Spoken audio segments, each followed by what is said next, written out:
Welcome to techno आईसीडीसी।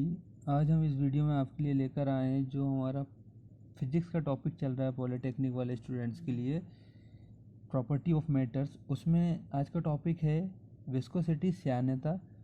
तो इसको आज हम इस वीडियो में देखेंगे और समझेंगे। इसके पहले हमने स्ट्रेस स्ट्रेन से लेकर अभी तक सरफेस टेंशन, कैपिलरिटी सारी चीज़ें पढ़ चुकी है। यदि आपने इसके पहले के वीडियो नहीं देखे तो उन्हें देख लीजिए, क्योंकि ये यूनिट लास्ट चल रही है। एक अगले वीडियो तक ये यूनिट पूरी तरीके से ख़त्म हो जाएगी, तो आप इसके पहले के वीडियो ज़रूर देख लें।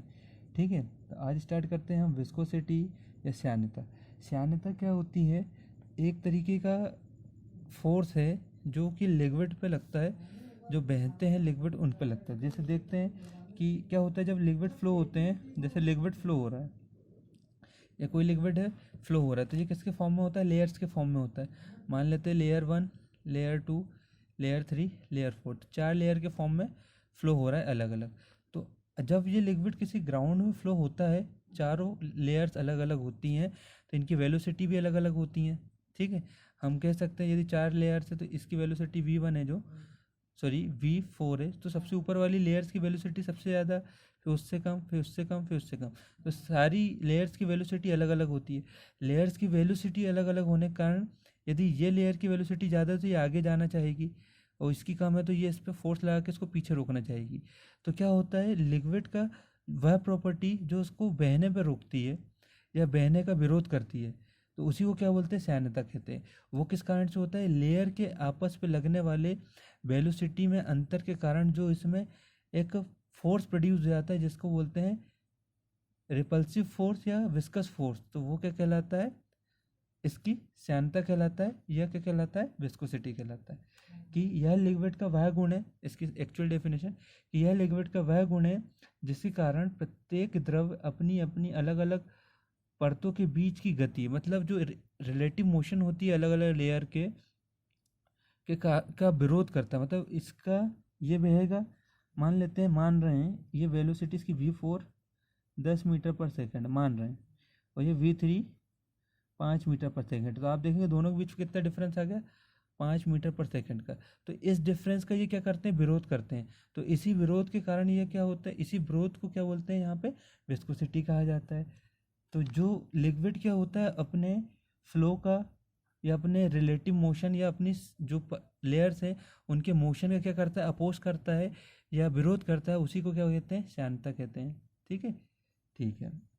अब इसको थोड़ा समझने के लिए और अच्छे समझ लेते हैं, जो आपके नोट्स पे बना हुआ है डायग्राम। ये देखते हैं, एक प्लेन सरफेस है ए बी।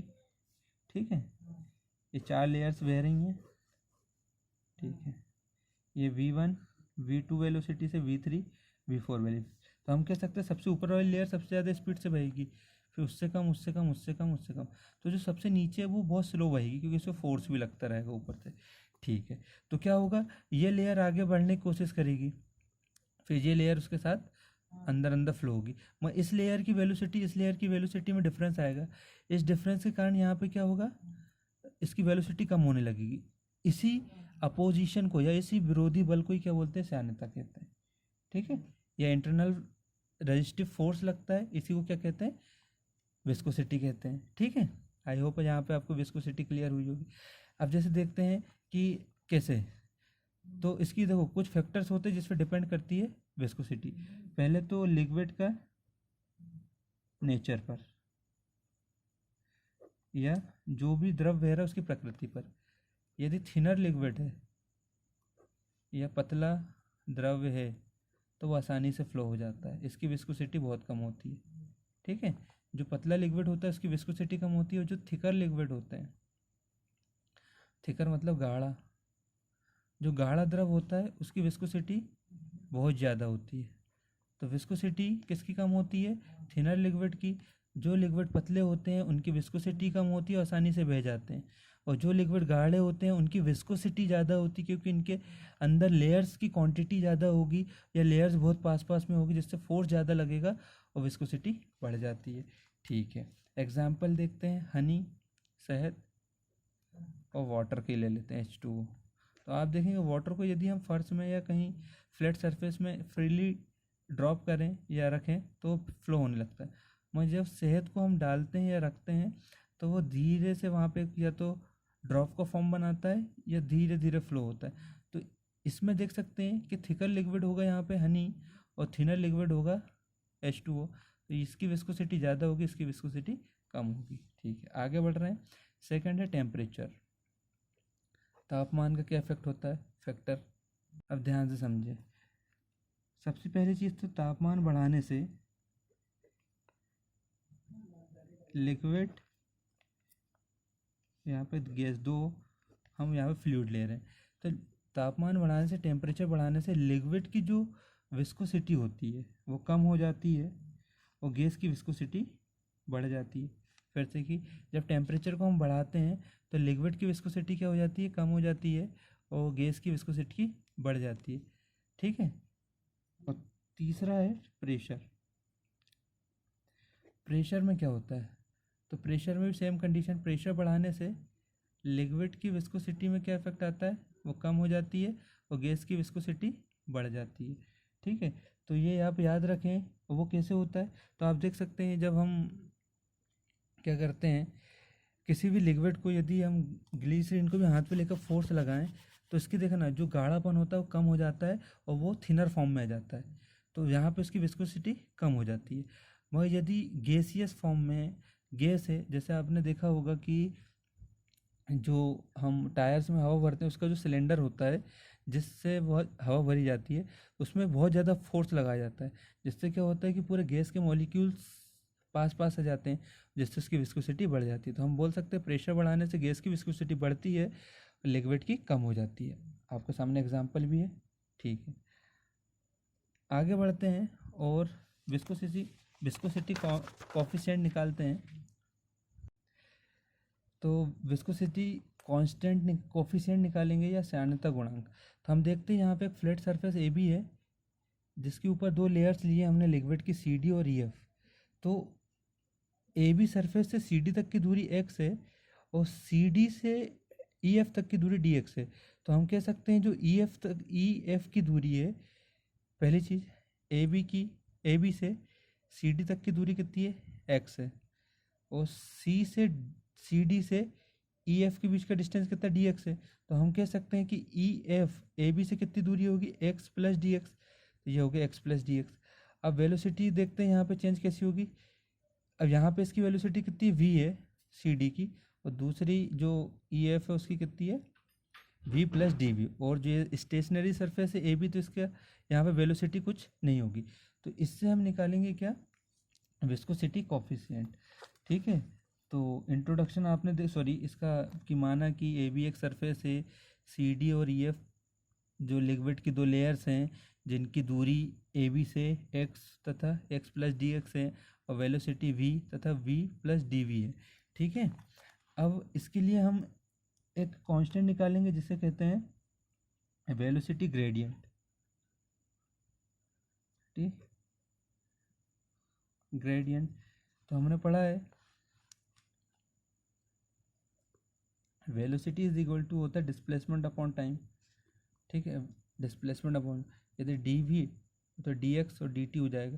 तो यहाँ से किसकी वैल्यू निकाल लेंगे हम, 1/dt की। 1/dt इज इक्वल टू हो जाएगा D V upon D X, और इसी को कहते हैं वेलोसिटी ग्रेडियंट। तो वेलोसिटी ग्रेडियंट होगा D V upon D X, ये हो गया D V upon D X velocity gradient. अब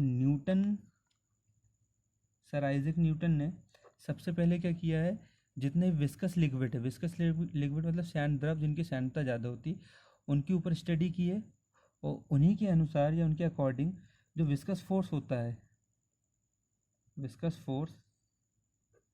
फोर्स मीन्स जो कि क्या कहलाता है, श्यान बल कहलाता है। जो रेजिस्टिव फोर्स होता है वही क्या कहलाता है, विस्कस फोर्स कहलाता है।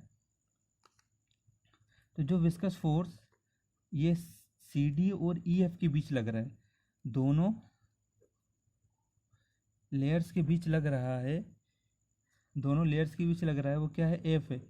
तो न्यूटन क्या कहते हैं, जो विस्कस फोर्स होता है वो उनके क्षेत्रफल के समानुपाती, एरिया के समानुपाती होते हैं, इक्वेशन 1, और उनकी वेग प्रवणता के भी समानुपाती होते हैं या डायरेक्टली प्रोपोर्शनल होते हैं। वेलोसिटी ग्रेडियंट के भी डायरेक्टली प्रोपोर्शनल टू होते हैं और एरिया के भी।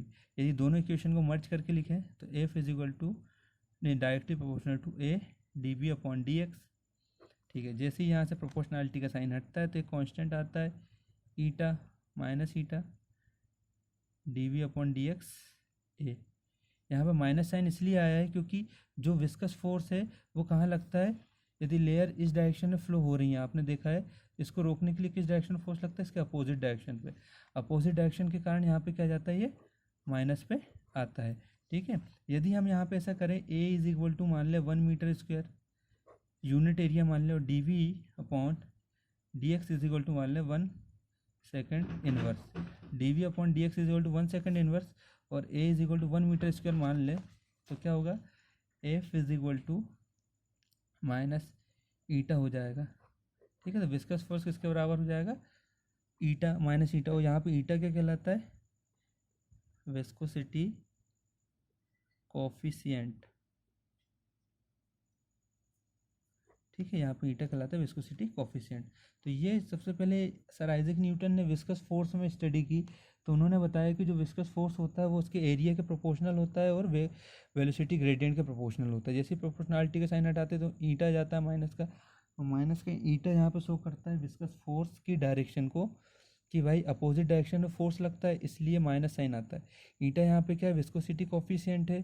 ठीक है, जब हम एरिया 1 मीटर स्क्वायर ले लें और वेलोसिटी ग्रेडियंट कितना ले लें 1 सेकेंड इनवर्स, तो यहाँ पे हमारा वैल्यू हो जाता है F is equal to minus eta. अब यहाँ पे हम यूनिट की बात कर लेते हैं, विस्कोसिटी कोफिशिएंट ईटा की यूनिट कैसे बनेगी, तो ईटा की यूनिट ऐसी बनेगी, यहाँ से ईटा की वैल्यू निकाल लो, तो यहाँ से क्या होगा F upon A D V upon D X. F की क्या हो जाएगी न्यूटन, इसकी क्या होती है मीटर स्क्वायर, इसकी होती है सेकंड इनवर्स, इसकी D V upon D X की सेकंड इनवर्स, ए की मीटर स्क्वायर, एफ की, तो इसकी यूनिट बनेगी न्यूटन मीटर इनवर्स सेकंड। और इसकी ऐसा यूनिट हम लिखते हैं पॉइज। क्या लिखते हैं, पॉइज। कोफिशिएंट ऑफ विस्कोसिटी की ऐसा यूनिट होती है पॉइज, और इस फॉर्म में होती है newton metre inverse two second. ये होती है हमारी क्या यूनिट, किसकी, विस्कोसिटी कोफिशिएंट की।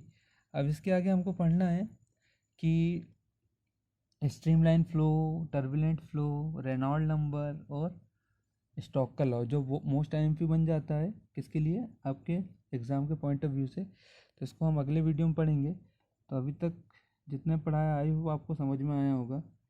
यदि वीडियो अच्छी लगी है तो कमेंट करके बताइए, और हमारी वीडियो को लाइक करिए, चैनल को सब्सक्राइब कर लीजिए, और जिससे आपको अच्छे अच्छे वीडियो को नोटिफिकेशन मिलते रहे। थैंक यू वेरी मच, पढ़ते रहिए।